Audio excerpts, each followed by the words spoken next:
네, 안녕하십니까. 제22회 Good afternoon. I would like to welcome all of you to this session on the 10th anniversary of the UN Guiding Principles on Business and Human Rights and ESG. My name is Do-il Kim, and I will be serving as your moderator today. I would like to thank everyone who is joining us online. This session is going to address the theme of the 10th anniversary of the UN Guiding Principles on Business and Human Rights and ESG. And at the same time, we're going to take a look back at the achievements that were made by the UN in promoting business and human rights. I hope that today's session will prove a meaningful time for all of you who are with us today.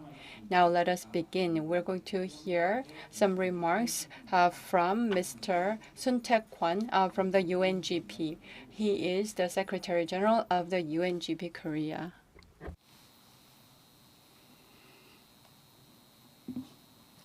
여러분 반갑습니다. Good afternoon, ladies and gentlemen. It's a great pleasure to meet you. My name is Kwon Sun-taek. I'm the Secretary General of the UNGP Korea office. I would like to thank everyone for taking the time out of your busy schedules to come here to address this important topic. I know that some of you came from the academia as well as the business community. I also would like to extend my appreciation to all of the presenters, panelists, and other participants. The UN Global Compact is the world's largest initiative for corporate sustainability. Human rights, labor rights, environment, and anti-corruption, these general values are being promoted by the UNGP, and we have developed 10 principles for that purpose. And we are encouraging the corporate sector to implement these 10 principles. Of these 10 principles, the UNGP has suggested the principles for the human rights and business. And we are the leader in setting the agenda on this front for the corporate community. In an effort to help companies internalize these principles, we have developed various publications, including the due diligence report. And these publications have been widely used by the civil societies as well as the business community. And at the same time, the working level staff of the UNGP Korea have gathered together to create a working level group to assist companies in implementing these 10 principles. And in that context, we have created and we are hosting this partner session on this important topic together with the organizers of the World Knowledge Forum. We are celebrating the 10th anniversary of the UN Guiding Principles on Business and Human Rights, and looking back on the past 10 years, human rights and business, this issue is growing in its importance, and we are also witnessing an increasing level of interest from the global community in this topic. At the same time, governments around the world, the elements of the ESG are being adopted to a broader extent. They're moving to legislate relevant laws and regulations, and the government of Korea as well, with a focus on the activities of the Ministry of Justice and the NHRCK. Korea is also trying to do the same. Likewise, we are also witnessing the importance of the social element in the ESG agenda regarding how to respond to that element. We are hosting this session, which is a meaningful occasion for us on the sidelines of the World Knowledge Forum. I hope that all of the participants will gain a greater understanding of the business and human rights agenda, and I hope that our session will make a contribution to making this issue more broadly implemented and adopted in Korea. Thank you.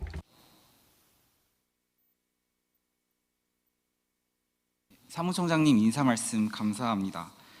Thank you very much for your opening remarks. I'd like to invite the first speaker from the Danish Institute for Human Rights. Ms. Elin Ronsky is going to have a presentation on the 10th anniversary of the UN Guiding Principles on Business and Human Rights and ESG. She has been working in this field for over 10 years. And for a long time with the private sector and the public sector, she has ample experience, and she is going to give a lot of implications for Korean companies that want to internalize human rights in business. Ms. Ronsky.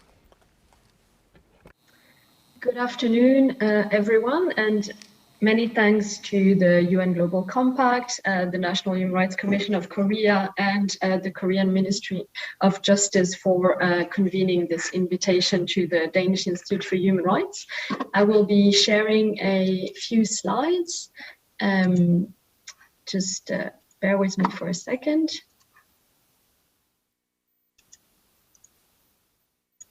All right, can you see this okay? So I've been asked to give a sort of an overview of trends that we are seeing as we are reaching the 10th anniversary of the UN Guiding Principles this year, and give some reflections about the connection between ESG and the business and human rights agenda. About the Danish Institute very shortly. We are Denmark's national human rights institution, so a sister organization to the National Human Rights Commission of Korea. But our particularity is that we have a mandate to monitor and protect human rights in Denmark, but we also have a mandate to work internationally with human rights. So we've been working for many years in a number of countries where we work with our sister institutions and other partners to advance human rights, and have had a focus on business and human rights since the end of the 90s. Now, just a reminder to ourselves why we are talking about business and human rights. I put a few pictures here just to remind the audience that we need to address adverse impacts of business activities, and adverse impacts of business activities can be seen in many different industries and in all countries across the world. You can see here a few examples, including, for example, during the pandemic, there has been a surge in the demand for surgery instruments, medical equipment, including rubber gloves. And there's been many allegations of serious human rights abuses connected to the manufacturing of these gloves. We see in certain countries how social media and digitalization is bringing new challenges to human rights. So there's been a lot of focus in the past year in the discourse around business and human rights on manufacturing.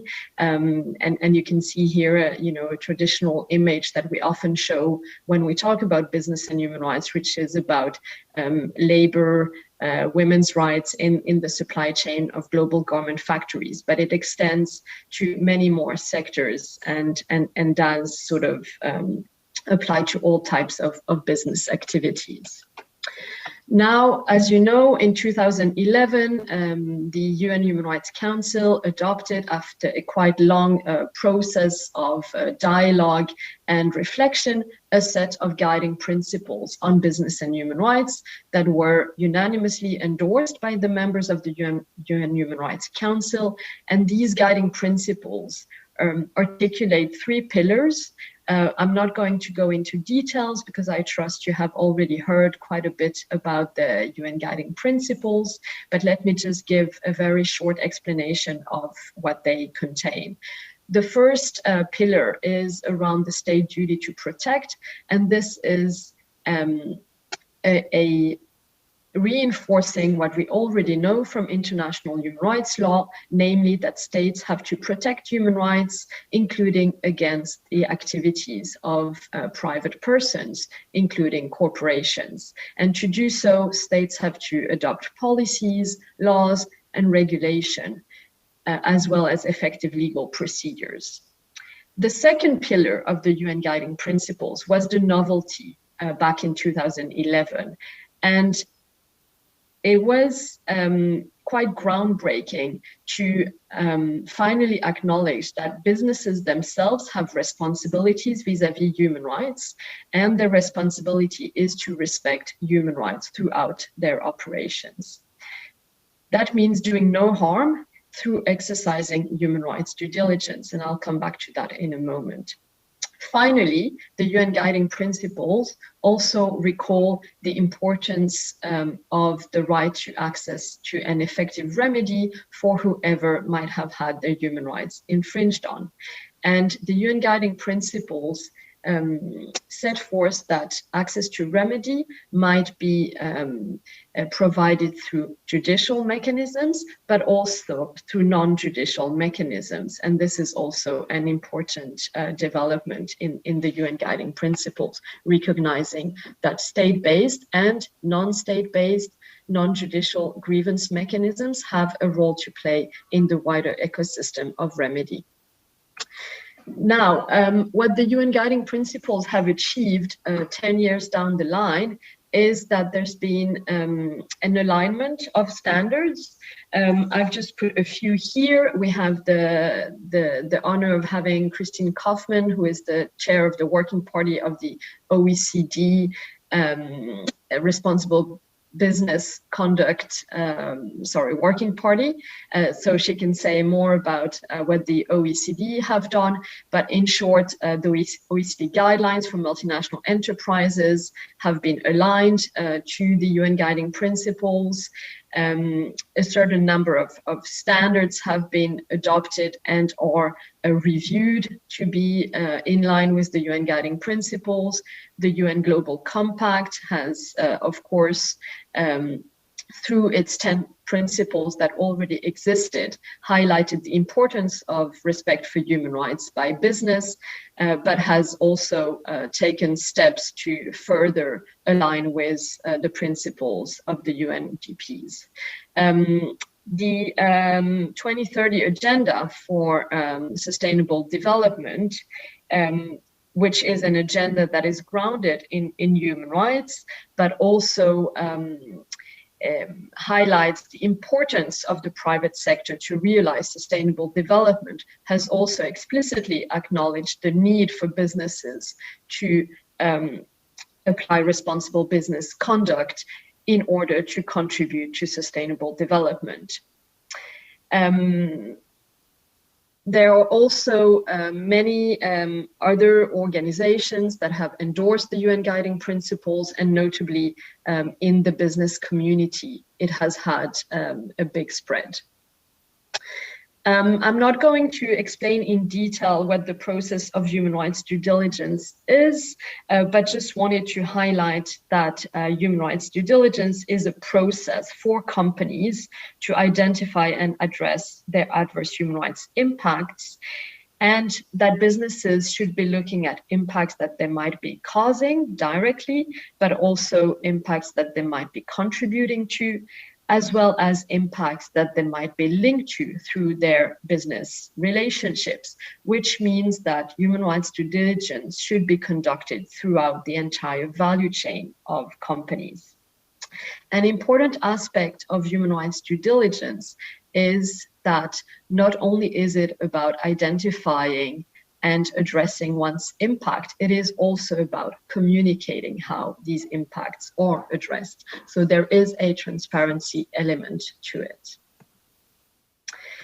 I would like to highlight sort of three major trends we see a steady increase in regulatory and policy frameworks to encourage corporate human rights due diligence. The first trend is that of national action plan. The second trend is that of increased focus on human rights in non-financial reporting, or sustainability reporting, as some call it. And finally, we see emerging legislation mandating human rights due diligence being adopted, and I will come back to that in a second.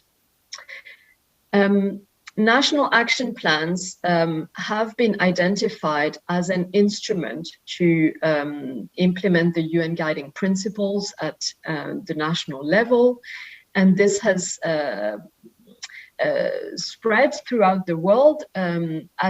At the moment where we're speaking, we have about 28 national action plans that have been published. There's a number of states that are in the process of developing national action plans, and in a number of jurisdictions, there has been a push by civil society or other actors for the state to develop such a national action plan. As you know, the Republic of Korea adopted in 2018 a human rights action plan that includes a chapter on business and human rights, thereby indicating the willingness of the government to be implementing the UN guiding principles. The second major trend is around sustainability reporting and human rights. As you know, in recent years, there has been a proliferation of reporting instruments. There's both legislation, but also stock exchanges that are requiring from listed companies to report. And there's been overall a strong push for companies to be more transparent about their sustainability issues, including in relation to human rights. This is further pushed by a target under the Sustainable Development Agenda, target 12.6, whereby companies are encouraged to adopt sustainability practices and to report on how they incorporate sustainability into their operations. However, human rights has not been necessarily the most important aspect of sustainability reporting. Now, interestingly, the Global Reporting Initiative has revised its universal standards. They will be coming out in October 2021. As you know, this is the most used sustainability reporting standards, and they have undertaken a revision to align with the principles set forth in the UN guiding principles. So this is something to watch out for. Then another important recent development is that the EU has been in a process of revising its non-financial reporting directive, and a draft corporate sustainability reporting directive has been published, which makes it clearer to companies that they should look at not only what is material to them as a company, but also what is material to stakeholders, and report therefore on the risk to people and planet in their sustainability report. Moreover, the EU is going to move towards a sort of a digitalized and single access point for company reports, which will enhance transparency and access to data from companies. And finally, importantly, has decided to develop disclosure standards, which will have to be followed by reporting companies. And these disclosure standards, of course, will look not only at the E and the G in ESG, but also at the S, and that will also incorporate human rights. As I said, there's been an increased focus on human rights in sustainability reporting. Here are some examples. You might have heard about the Corporate Human Rights Benchmark, which is an initiative that aims at assessing how companies are doing in terms of human rights due diligence. The corporate human rights benchmark uses a number of criteria and looks at all publicly available information from companies to be able to rate them and rank them. They have assessed around over 200 global companies across different sectors, including in ICT manufacturing, automotive, extractives, apparel, and agriculture. And you might be curious to see the results of this ranking that has also looked at 4 major Korean companies. As part of the corporate human rights benchmark, there has been a number of initiatives to also conduct national level ranking or snapshots of companies. So, for example, the Danish Institute published last year a snapshot of 20 large Danish companies, looking at how they are doing on human rights. And this has also been an exercise that has been done in other jurisdictions. Why is this important? Not only because civil society is interested in how companies are doing in terms of human rights, but also because this is of high interest to investors. And a number of investors are actually supporting the Corporate Human Rights Benchmark and the World Benchmarking Alliance, and are interested to increase transparency and improve disclosures of companies around human rights. Let me quickly say a couple of words about a new study that we are currently undertaking together with the Global Reporting Initiative and the Centro Vincular. We are trying to assess progress that has been made on corporate human rights reporting in a certain number of sectors. This follows up from a report that was published back in 2016. And the novelty here is that we are trying to use not only qualitative analysis, but also a big data analysis assisted by an algorithm. So we have been looking at a wide range of sustainability reports, thousands of reports, trying to identify if we could use data mining to extract some useful trends on human rights reporting. So here are some of the initial findings that will be articulated later this year in a full report. Just to mention that the data set is a global one. So we're looking at not only European or not only US-based, but at companies globally that have reported using the GRI standards. What we see is that there's very low transparency on human rights policy. We could only spot between 5 and 10% of the reports actually reporting on the human rights policies. On human rights due diligence, over the 5 years, the first 5 years of implementation of the UN guiding principles, we could only find 3% of the reports that would mention human rights due diligence. And finally, we did look at several topics in the reports that are highly relevant to human rights. We can see a positive trend that there is an increased focus on these areas by companies, but there's still a very big room for improvement. Now, another development that you might want to keep an eye on is the process of developing an EU taxonomy.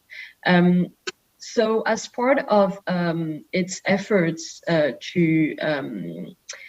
towards more sustainable production and consumption, the EU has developed a sustainable finance policy and regulation, and the EU taxonomy aims at defining what is environmentally sustainable. is a system of classification of economic activities with a view to measuring if an investment is sustainable. And the objective, of course, is to direct companies and investors toward more sustainable activities. Recently, there has been a proposal to extend the taxonomy, which has been until now only looking at the environment, to social aspects, including human rights. So this is an opportunity to actually define what S means in ESG. It is aiming at avoiding social washing and directing capital towards respect and support for human rights. The social taxonomy, a sustainable finance platform, has issued a draft report to the Commission, and there will be later this year a decision by the European Commission as to whether a social taxonomy will be developed. Now, I know many of you are interested to hear about the developments in relation to mandatory human rights due diligence. So I won't go into details of all these legislations, but this is just to give you an idea of how fast this is moving. In the last 6 years, we've seen an increased interest from stakeholders to be actually incorporating into law some of the requirements from the UN guiding principles. There are a set of legislation that have required companies to publish what they were doing on modern slavery, for example. And then we've had a law in France, the duty of vigilance law, that is requiring large companies to publish a duty of vigilance law. And since then, there's been discussions at the national level in many of the European countries on national level legislation. Germany this year adopted a law on the corporate duty of care in supply chains. Norway adopted a Business Transparency Act. And now the EU will be proposing a legislation that is called the Sustainable Corporate Governance Regulation. We are expecting a proposal in the fall from the European Union on what such a legislation might look like. So it's a little bit early days to say what kind of consequences this might have, both for European companies, but also for their supply chains and their business partners. But undoubtedly, there will be, in the years to come, further requirements on companies, in particular companies that are acting at the global level, to be incorporating human rights due diligence throughout their operations. And this will have also effects on their business partners. So even though you might not be discussing mandatory human rights due diligence in Korea yet, because Korean companies are connected to European companies through their supply chains, there will be increased requirements to be living up to the requirements that are included already in the UN guiding principles and the OECD guidelines. And thus, this is a strong impetus for companies to increase their efforts with regard to human rights. I will stop here because of time constraints, but look forward to the panel discussion and to hearing your questions and comments. Many thanks.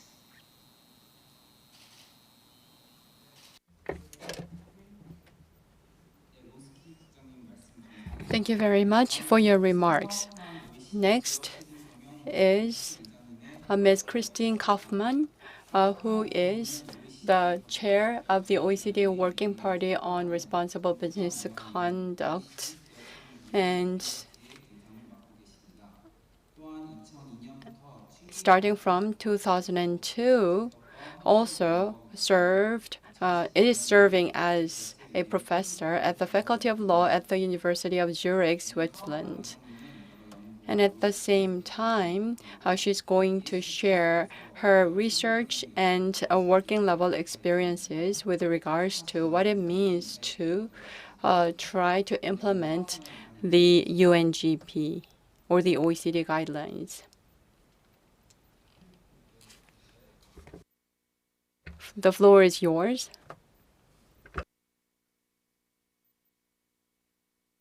Thank you very much for this kind introduction.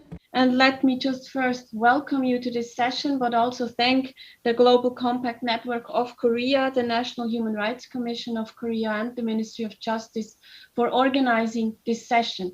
I think it could hardly have been timelier to discuss the relevance of responsible business conduct of the UNGPs and of ESG than today. I have been asked to share a few insights with you from my experience as the chair of the OECD Working Party on Responsible Business Conduct. And for those of you who are not familiar with the organization, I think it's quite important to realize that the Working Party brings together 50 governments that have adhered to the OECD guidelines. Now, we just heard from Ellen Ronsky about the ecosystem in which responsible business conduct operates, and that ecosystem consists of three, I would call them the major internationally agreed standards on responsible business conduct. That's first of all the UN Guiding Principles, that is the OECD guidelines for multinational enterprises, and that's the ILO declaration, tripartite declaration on multinational enterprises. Now, what is really important in this context is that these three standards are all fully aligned. Particularly from a business perspective, this is relevant. You need coherent standards that you can apply in practice. Now, after 10 years, it is, of course, time to pause for a moment to take stock of what has been achieved, what could be done better, and what needs to be done better. And actually making sure that the guidelines remain fit for purpose, that the UNGPs remain fit for purpose, is both within the mandate of the UN Working Group on Business and Human Rights and the Working Party on Responsible Business Conduct. Now, as we speak today, we have a global pandemic going on, we have climate change, we have digitalization, we have growing inequalities, and I think it's all clear to us that RBC is really important. But what does it actually mean? And we heard already from Ellen Ronsky about the milestone that the UN Guiding Principles set, and I would really call it a game changer. Because what happens is when we talk about responsible business conduct, when we talk about business and human rights, we apply a new notion of risk. We apply a new notion of risk that goes beyond risks for the company itself, but includes the rights holders, people on the ground. It is not an either or, so it's not replacing one notion of risk with another, but it's essentially expanding the notion of risk. And that means when we talk about business and human rights, when we talk about responsible business conduct, we go beyond pure philanthropy and we go beyond just a voluntary exercise, as most of you are well aware of. And we also go beyond just complying with national laws. And that, of course, also means that we're looking not only at the negative impacts, but we also recognize the positive impact, the positive contribution business can have on implementing, for example, the Sustainable Development Goals. And if we're serious about that, and I know that many companies in the room, many members of the Korean Global Compact Network are very serious about this. If we are serious about this, then business and human rights, responsible business conduct needs to be part of the core business. It needs to be part of daily operation, of routine risk management, and it's not an add-on out there somewhere. It is also very important to realize that both the UN Guiding Principles and the OECD guidelines, despite their a bit misleading name, they apply to all businesses. big and small, national and international. Now, I'm often asked the question, now we have business and human rights, we have responsible business conduct, and then we come with ESG. How do they connect? And I think my colleague, Ellen Ronsky, just did a really wonderful job in connecting all the different concepts. And let me just briefly repeat some of the key elements that are very important from an OECD perspective. If we look at the heart, the key concept of business and human rights, which is, as we just heard, due diligence, and if we look at this expanded notion of risk, it becomes clear that we will include the perspective from the people, the perspective of the environment, the perspective of society. And that's a very easy approach to include all the different concepts that we would generally label as ESG.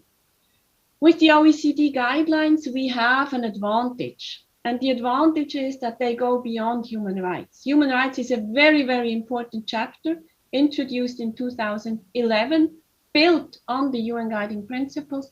But we also have the environment, we have corruption, we have consumers, we have taxation, and so on. So essentially, all the interfaces where business interacts with society are part of the OECD guidelines. And that helps to initiate the conversation, that helps to start a dialogue. Second very important element when we talk about ESG, we're not only talking about the due diligence in a company's own operations, again, as we just heard, but we talk about business relationships, and we also talk about the whole supply chain. Now, this is particularly relevant in the Korean context, given the vast expansion of Korean companies, their highly complex supply chains that they are involved in. Now, what is the role so far? I mean, we mainly spoke about business, but what is the role of government? We briefly heard about some of the mandatory due diligence laws. I told you that the Working Party consists of 50 governments. So in the first place, I speak to governments. I speak a lot to business also, but let me, for a change, start with governments. And when we reach out to governments based on the OECD guidelines, and Korea is an adherent, is a member of the OECD, we essentially expect governments to do 5 steps. There seems to be a problem with my screen sharing. Let me just change that and make sure that this is actually working. Sorry about that. Is it now working? Is it working now? Sorry about that. I didn't realize that it wasn't visible and I didn't see the chat. So you didn't miss too much. I'll just go back very briefly to show you the different standards that we have in place. I briefly spoke about the notion of RBC. I mentioned the integration of ESG in RBC due diligence by expanding the notion of risk, but also by including the whole value chain, by a supply chain, by including business relationship. And now we talk about the role of government. What is the role of government? It is, of course, regulation to protect the public interest, to underpin responsible business conduct. And at the moment, we do see, as we just heard, a lot of binding due diligence laws emerging. And it's interesting that they all follow very different approaches. So we have some that cover essentially due diligence in general, all sectors, all human rights, environmental issues, etc. And we have some more sector or issue specific due diligence laws. And most of the national laws that we have in place right now are sector or issue specific. We have 2 major exceptions, I would say. It's the French law on the loi vigilance, and it's the new German law that are of a more broader, more general nature. And we also have the European Union's approach, which is also of a general nature. aiming at covering due diligence as such in all sectors and for all companies. We then have different approaches when it comes to the content. It can focus on due diligence processes. We have some laws that would focus on reporting, on transparency. For example, Norway is an example. We have others that would focus on very specific issue, for example, child labor. We have Australia. That was the only one I could find out that Ellen didn't have on her list yet, because the law just passed, I think, a week ago in Parliament. So there's a lot going on, and it's not easy to follow. And it's very important for business to know the rules of the game across all these different countries. And I will come back to that in a moment. Of course, we also have international conventions that are relevant in this regard. Most importantly, the ILO Fundamental Conventions on Labor Rights. And as you all know, Korea just passed the motion to ratify some of these conventions. Second important step is facilitation, making sure that business knows exactly what is expected from them. And here, national action plans, as we just heard, play a very important role. I don't want to repeat that. Apart from the Korean example that we heard about, I would just like to mention from the region, the Thailand National Action Plan, but also the example from Japan. And we have a very interesting recent example from the Republic of Korea, which is the Korean New Deal, including the Green Deal, that does have some elements also that are relevant for responsible business conduct. And when I said it's important for business to know what is expected from them, this is also an obligation on governments. And this obligation on governments means governments have to cooperate. They have to cooperate across governments. There's nothing worse for business than having different views within a government, different standards that you need to comply with, but also internationally with other governments. And particularly if you just think about what is going on in the different countries, it's very important to reach out, to be in a dialogue, to participate in fora where such developments can be discussed. And in this context, the stakeholders play a very important role. And I would like to highlight that also from an OECD perspective. Because in the OECD, there is a unique organizational setup. And that unique setup is the fact that the stakeholders, trade unions, business association, and civil society, they have an institutionalized seat at the table. So they're part of the discussion as part of the institution. And that, of course, greatly contributes to better results. All the standards that the OECD has developed in the context of responsible business conduct have been discussed with all the stakeholders. And this is why, of course, they're more acceptable, and they're usually, as we can see with the due diligence guidance, they're very broadly supported by business, by civil society, and by trade unions. And that applies to the internal context too. So we see, and particularly in the context also of the COVID-19 pandemic, that where a stakeholder dialogue, a multi-stakeholder dialogue is in place, it is easier to react to crisis. It is easier to have these very difficult and challenging discussions when something like a pandemic hits. When I speak about international networks, I would also like to mention one specific feature that is of particular relevance also for the Republic of Korea. That's the international network of national contact points. National contact points are a unique grievance mechanism that is attached to the OECD guidelines, and it allows all stakeholders to bring complaints to the attention of a so-called national contact point, which is some sort of an ombuds institution. Again, it's a bit of a strange name that doesn't really give away too much about the role of an NCP, but this is a very important mechanism. And the coordination between these NCPs, as we call them, because all the business transactions, they don't stop at the borders of a country. the coordination between these NCPs is very, very important. And for example, they are now also discussing what does new European Union due diligence law mean for the mechanism of the NCPs. It's something you need to start to reflect on at a very early stage. Fourth point, promotion. It is important that governments support responsible business conduct, that they set incentives for business to follow these standards. Again, I can mention a recent example from the Republic of Korea, where a review of the Korea Stewardship Code to strengthen the fiduciary duty related to ESG is ongoing. So that's a very good example, I think, for promoting and fostering such initiatives.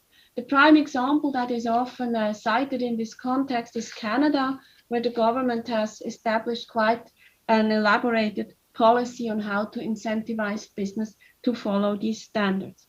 And last but not least, I think it's obvious we would like to see governments to lead by example. This is not a theoretical approach in the OECD. What does it mean? Government has to apply these standards in its own action as an economic actor. Now back to business. Ellen Ronsky mentioned in her talk that finance and investment plays a key role. And that's why I thought within the limited time we have this morning, I would just briefly focus on responsible finance, knowing that this is also of interest for Korean companies. We all know that in the wake of the financial crisis, trust in financial institutions plummeted, and it was a very difficult situation, but it also highlighted the need for restructuring the sector and for reforming the sector with a view to enhancing its role in implementing responsible business conduct and in contributing to sustainable development. And indeed, we see a lot of opportunities if you just think about the leverage that financial institutions have. We also have new studies, and it was briefly mentioned before, that show the materiality for long-term investments when they are based on ESG. And we also know about the impact that the financial sector can have on other sectors. So it really pays to implement an RBC approach in the financial sector. But we also know that the risks are substantive if we think about a very high-profile infrastructure projects, for example, the Dakota Access Pipeline. We also think about the COVID-19 pandemic. And these developments, together with the adoption of the Paris Agreement on climate change, together with the SDGs, together also with the awareness on what role the financial industry can play in addressing crises like in the food sector, in the energy sector, has led to the OECD becoming very active in this area at a very early stage. And it did so based on its tradition to include all stakeholders. So there were a lot of banks and financial institutions involved in the development of what is called plain language due diligence guidance for the financial sector. It's essentially two important guidances that put the general concept of due diligence in practice and that elaborate on what exactly does it mean for the financial sector. And I think it's quite interesting to compare that work. It has also influenced the recent work of the Korea Financial Services Commission, when we look at, for example, the implementation of mandatory ESG disclosure for listed companies, and when we also look at the review of the Korea Stewardship Code. So it does have an impact in practice. But what exactly, and how does that translate into the real world? Because this NCP mechanism is quite unique, I thought it's worth sharing a few cases with you today, a few practical cases where businesses were confronted with allegations that they did not comply with the OECD guidelines, and that would include in this specific context also the UNGP. And I want to mention 3 cases that really are some of the most prominent cases in the OECD. The first one is a case that many of you may have heard of because it involved the Korean company. It's the POSCO case, an Indian steel company with a joint venture of the Korean POSCO. This company was alleged to have caused serious human rights impacts in relation to the building of an infrastructure to support an iron mine and a steel plant in India. And based on these impacts, there were several cases brought to several NCPs in the Netherlands, in Norway, and in Korea. So one was against the Korean company, one was against an investor in the Netherlands, one was against an investor in Norway.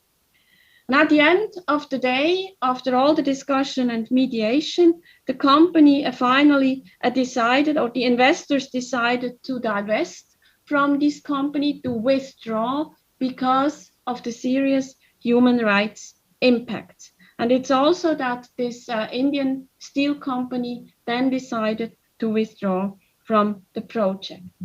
So it's one of the first cases where NCPs try to figure out exactly what does due diligence in the financial sector mean. Another very important case, that's the one with the polar bear, was a case against a bank in the Netherlands on climate change. It was brought before the Dutch NCP, and it alleged essentially that ING, a Dutch bank, had not observed the guidelines chapter on environment, so the E in ESG. And they alleged that, the submitters alleged that the bank had failed to sufficiently commit and contribute to the targets that are set in the Paris Agreement.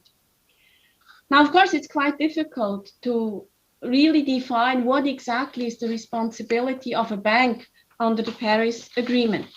So after mediation, they agreed that the Dutch bank could actually do more, but they also agreed on something really interesting. And that brings me back to the role of government. They agreed to jointly call on the Dutch government to request the International Energy Agency, so an international organization, to develop as soon as possible 2 different scenarios for implementing, or for better implementing, the goals of the Paris Agreement. I think that these are 2 very interesting examples also for bringing in the role of government. And the final case was about indigenous people. Again, a bank involved, a Swiss bank, Credit Suisse. It was related to the Dakota Access Pipeline. And again, it resulted in not exactly the result you would maybe expect. It resulted in the bank accepting that it would change its policy with regard to indigenous people. So it was a more of a general approach. What can a bank do to take into account the interests and rights of indigenous people? And I think these 3 cases, as short as this presentation was, they show the importance of the financial sector, but they also show very clearly how important it is to involve all the stakeholders, all the rights holders, to apply a rights-based approach. And they also show the key role that government has to play. First of all, in bringing the business to the table. If business doesn't come, the NCP cannot really do much. So it's still a voluntary process, and that, of course, requires some incentives. And governments can also play a very important role, as we see in the ING case, for example, to support business then in implementing the business and human rights agenda. So if I conclude, and if we look at where we are right now, yes, the glass is half full. We have the instruments, we have good instruments, but we're also clear that more needs to be done and more can be done. We need clear expectations set by governments, as has been now initiated with the mandatory due diligence laws. We also need more commitment on the ground by business, and I'll get back to that maybe in the discussion. And we also need stronger efforts by international institutions. If we just look what is going on right now, we also have the treaty discussions going on in Geneva. Clearly, we need to foster coherence. And the good news is that from the side of the United Nations and the OECD, action is actually on the way. Today, the deadline for the consultation on the OECD stock taking will end. And end of next month, end of October, the UN Working Group, the UN Human Rights Council, will present its roadmap for the next decade of the UN guiding principles. So I think the current trend for enhancing the smart mix is on its way, and I can only invite you, and I really call on all of you to not only follow these developments, but to engage with the UN, to engage with the OECD on this journey. Thank you very much.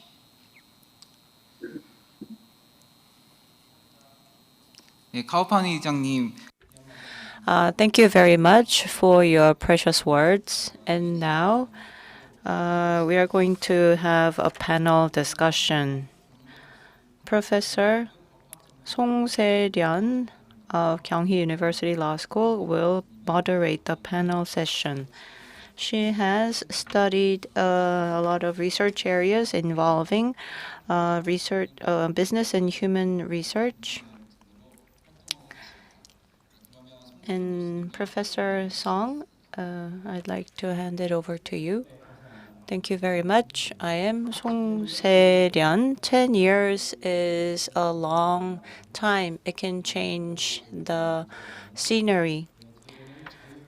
10 years ago, the governance harmonization and respect for human rights and enterprise activities moving toward that direction was first presented 10 years ago.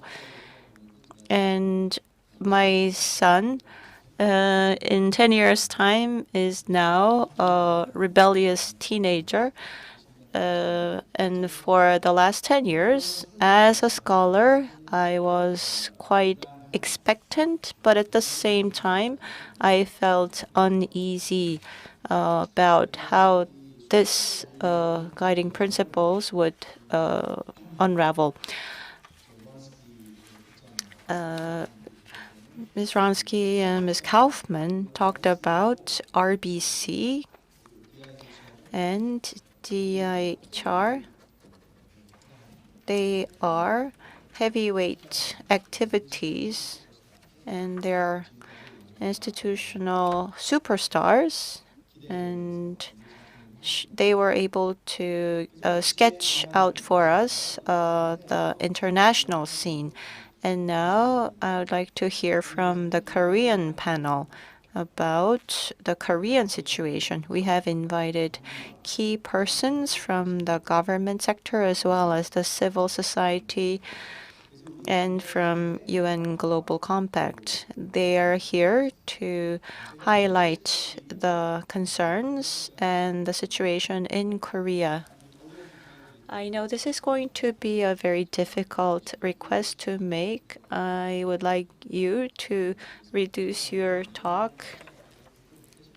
Otherwise, Ms. Ieng-kyung will miss out on her chance to present. I'd like to give to you Park Sang-hee. She's currently working at the Human Rights Policy Division in the Ministry of Justice, and she is responsible for institutionalization of the UN Guiding Principles on Business and Human Rights. Good afternoon. My name is Sang-hee Park from the Ministry of Justice. We are celebrating the 10th anniversary of the UNGP, and it is indeed a great pleasure for me to take part in this special session. I would like to extend my thanks to the UNGP Korea for inviting me, and I would like to walk you through the activities that my division is carrying out. Please make sure that the opinions that I present today is in the capacity as an individual, and they do not represent the official position of the MOJ. So the UN guiding principles on business and human rights have been unanimously adopted at the UNHRC, and they are about business and human rights, and UNGP set practical global standards expected of all countries and businesses for compliance. Not legally binding, but UNGP concretized various implications of existing standards and practices for countries and businesses. And we have also signed MOUs on this front. And we are hosting regular forums on this topic. Last October, we also hired an institution to conduct a survey regarding the future direction of the human rights and business policy. Based on the domestic and international regulations and standards, a due diligence was conducted, and this will provide the basic data for charting out the future direction of the policies on business and human rights. And this data is available through an online platform called PRISM. So those of you who are interested can go to the website and take a look. The UNGP principles, we're trying to help companies to implement those principles in an easier manner. And to that end, we have published an explanatory booklet and translated those books into Korean languages and sent them to various business entities in Korea. Those principles cover human rights, environment, anti-corruption, and labor rights. We just heard a presentation by a speaker from Denmark on the 10th anniversary of the UNGP. We are reminded of the importance of us implementing the 10 principles, as was mentioned by her, the first presenter. We are establishing the third National Action Plan on the UNGP, and at the same time, we were trying to build a community or a society where all these principles can be entailed in all of the business activities. At the same time, one of the presenters also mentioned the EU taxonomy, working together with the relevant ministries of Korea. K taxonomy is currently is under the development stage, as was reported by the media in Korea. The second presenter was Ms. Kaufman from the OECD. We are now trying to adopt the RBC policy and policy approach. And going beyond that, we're trying to have companies incorporate ESG elements. I could understand how different approaches are being taken by different countries in implementing these principles. And it is true that we are going through this unprecedented pandemic.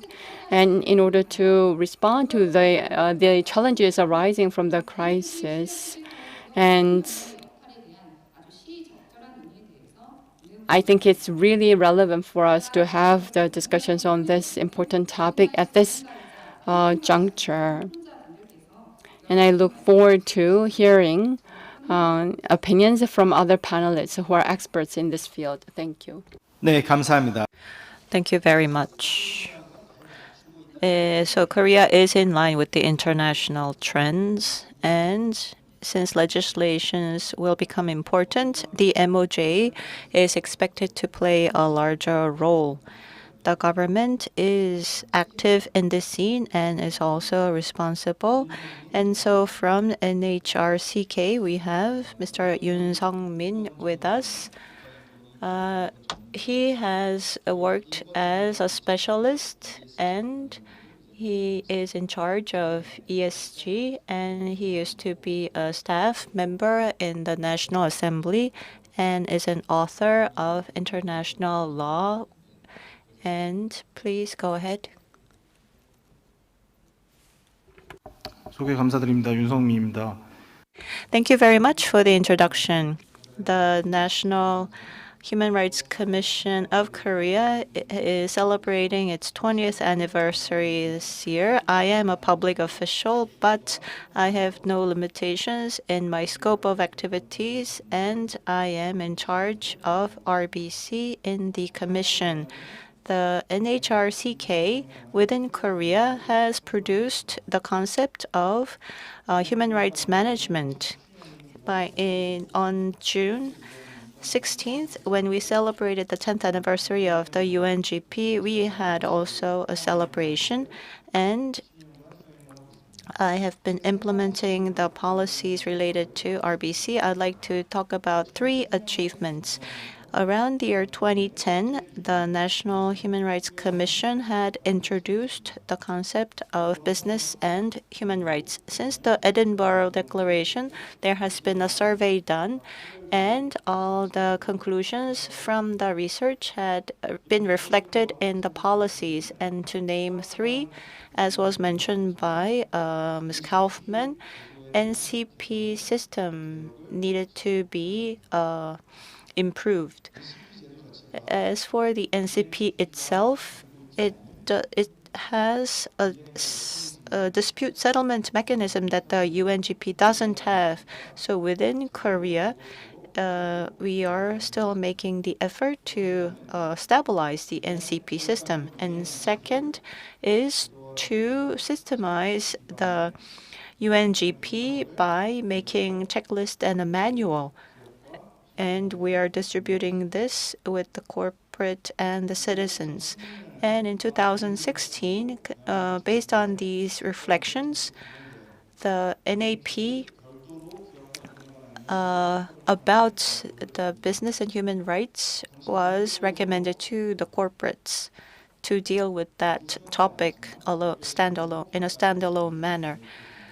And so with the recommendation, the business and human rights could be included in a separate chapter in NAP. And so in many companies in Korea, RBC could be domesticated. And we have 1,500 SOEs, and public companies are performing partially or fully the HR due diligence. And ESG is now widening its scope and is getting a lot of acceptance. And we have another topic that is relevant, which is to make HRDD more systematic. And ESG asks and human rights management answers. That is a form of e-book that we are planning, and we are writing this as we speak. And there is the new system of national business and human rights reporting. We would like to distribute the best practices to the private sector, and ESG and due diligence are relevant to this type of reporting. In 2021, NAP recommendation is being drawn up since 2016, and as was stressed by Ms. Ronsky, the mandatory reporting and non-financial reporting will be stressed, and how we can deal with data and new technologies. These will be new concerns that will be reflected, and CHRB will be analyzed so that we can lay the groundwork for systemizing the human rights-based management.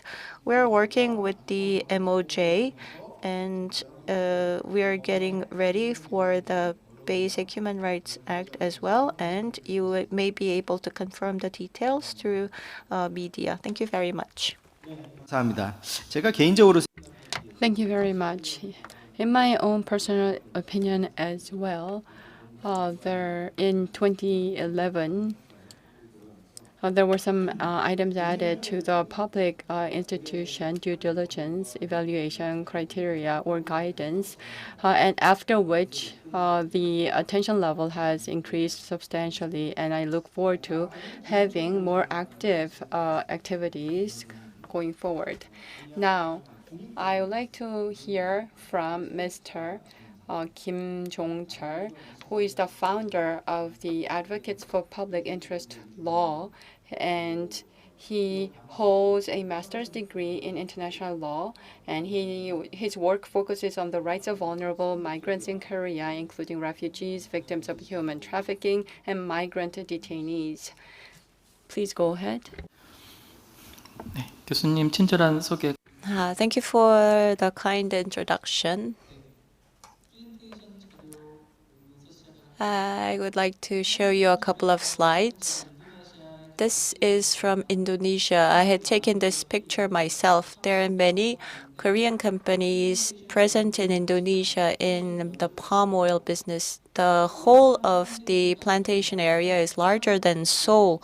What I found is that the Koreans are taking the land away from the Aborigines, and they're destroying the rainforest, and there are a lot of acts of human rights infringement. And looking at the Korean companies involved in these acts, there are some of them large corporates that have reported their CSR activities faithfully. The discussion of CSR has not done much in improving the human rights-based management in Korea. That's what I learned. In 2021 was proclaimed as the first year of ESG by the President Moon Jae-in. And so we are celebrating the 10th anniversary of guiding principles. And now we're just talking about ESG. Investors have a lot of impact, and ESG mainstreaming is welcoming, but the S in social has ambiguous meanings, and human rights is not considered important, and I am afraid that the corporate misbehavior may creep back in. And so the core of ESG is human rights. That's what I'd like to mention. And in spreading the ESG, it's the UN guiding principles on business and human that is important. Let us first look at the first statement. I would like to make the 4 following recommendations. In ESG, social stands for the corporate's impact on the people. So what constitutes S is the corporate's responsibility to respect human rights. And the corporate's respect for human rights is within its business and within the supply chains. They must not be involved in acts of human rights infringement, and when they do discover such acts, they have to take the appropriate actions. Social responsibility and corporate philanthropy is not something that they do additionally. It's that they must abstain from acts of human rights infringement, and if they do, they must redress this issue. ESG KPIs are being developed by the Ministry of Commerce and Industry, and human rights is used in parallel with workplace. And if we look into the details, we have the human rights policies and education. And so human rights is only defined in smaller and narrow terms. And in the S factor, in evaluating it, how are the companies performing the human rights due diligence? That must be included.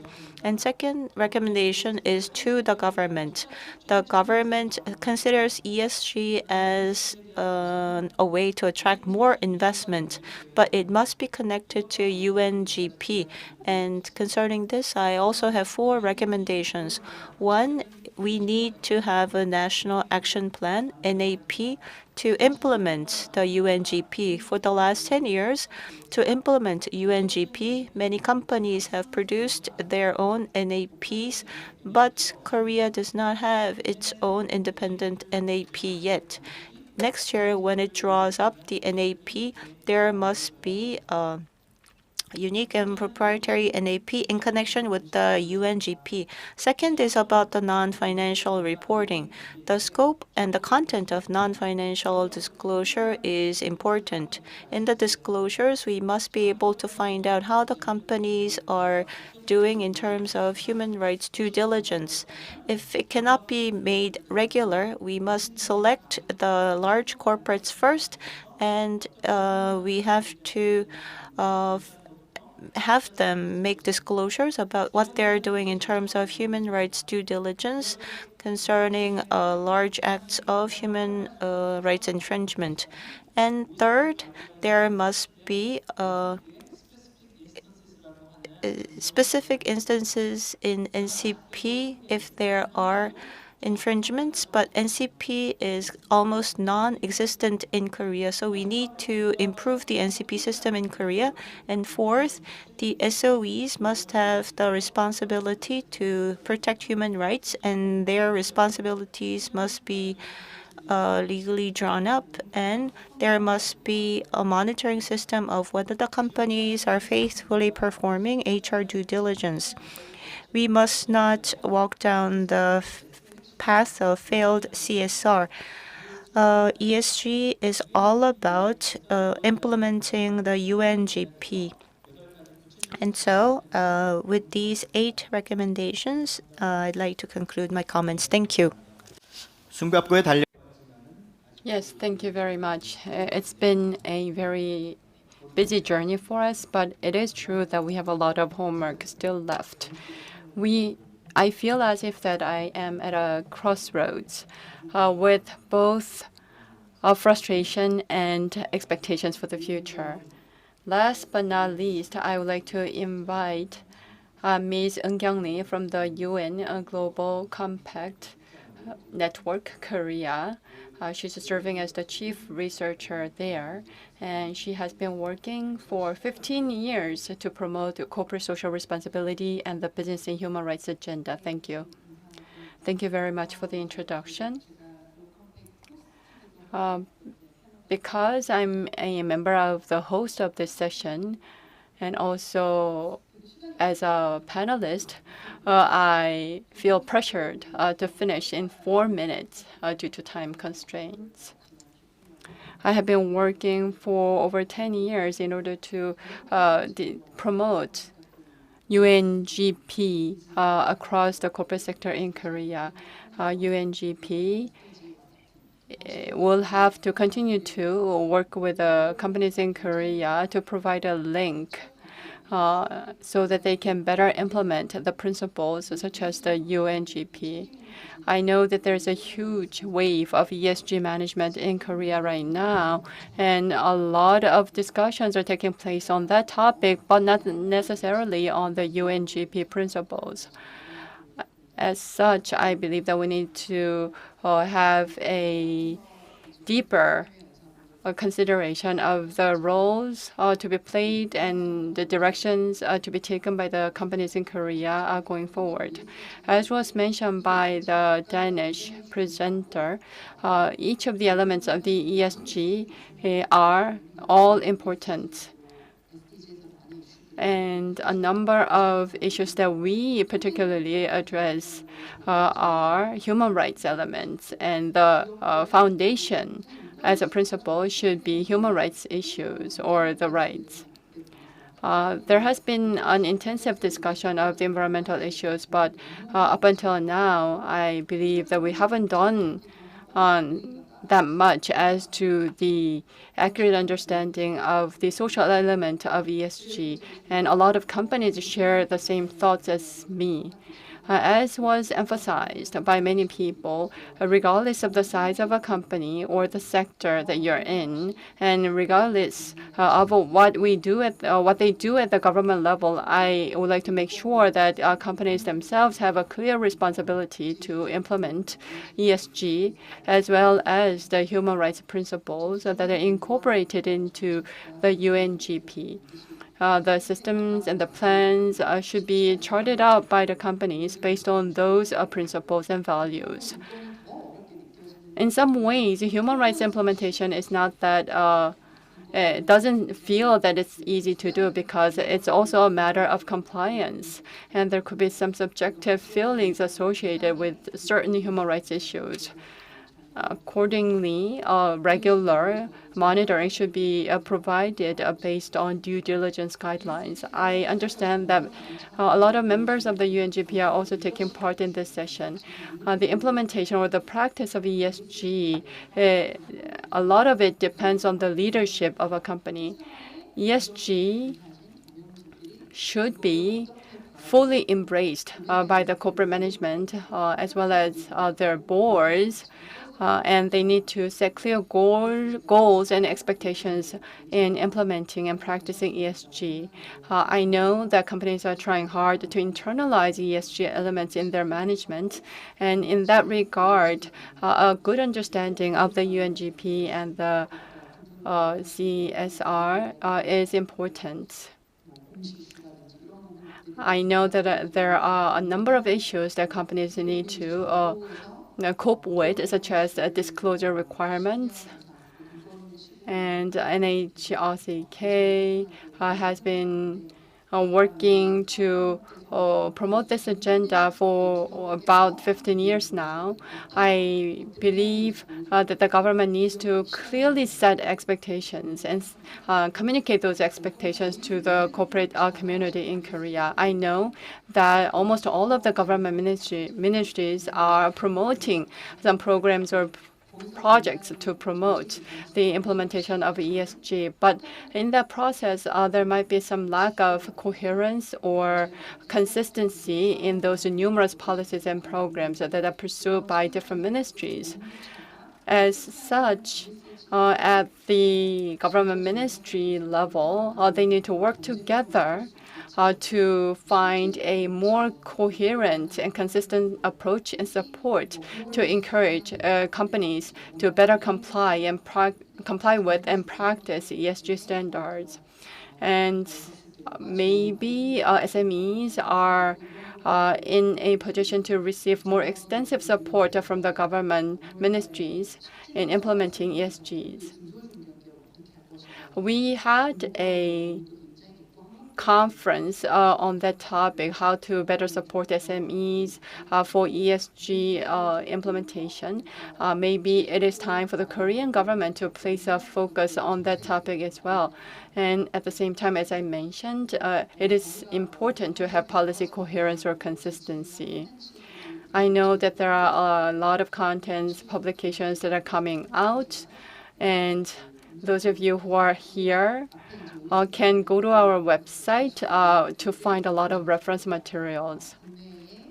And we will continue to update our work on this front so that our members can refer to them. Thank you. Thank you very much. You very well organized the content of the discussions so far. Director Ungc and Professor Kaufman, I'd like to give you each 1 minute for your closing remarks. I made up a question to which you can answer. I'll just ask it myself. About the UNGP, the naysayers, especially from the outset, were saying that their criticism was that it's too soft, lacks teeth, and it was a pipe dream even. But after 10 years, do you think, Director Ungc, that you would respond, how would you respond to that criticism? Has it become more robust? Do you think there's a way to go, or do we have a very good working model even now? That's a very good question. Thank you for that. I think indeed that initially the UN guiding principles were criticized by those who had been advocating for stronger norms for many years at the UN, that they were only a soft law instrument. Now, what the last 10 years have shown us is that sometimes soft laws can travel much further than hard law, and that there is no sort of strict boundary between what is hard international law and what is soft law. So the UN guiding principles, I think their strengths lied in the fact that they base themselves on existing international human rights instruments that are already obliging states to protect human rights, but they provided the interpretation, the authoritative interpretation, but they also, because the international human rights system is not made for imposing norms directly on non-state actors. That's not the way that the system is shaped, and therefore you had a lot of opposition to the attempts that existed previously to impose human rights obligations directly on companies. And therefore, it was quite smart of Professor Ruggie to frame the corporate responsibility to respect as an expected standard of conduct stemming from the international community, but with an obligation on the state to be incorporating that requirement into their own policies and laws, because thereby you sort of respect the sort of architecture of the international system.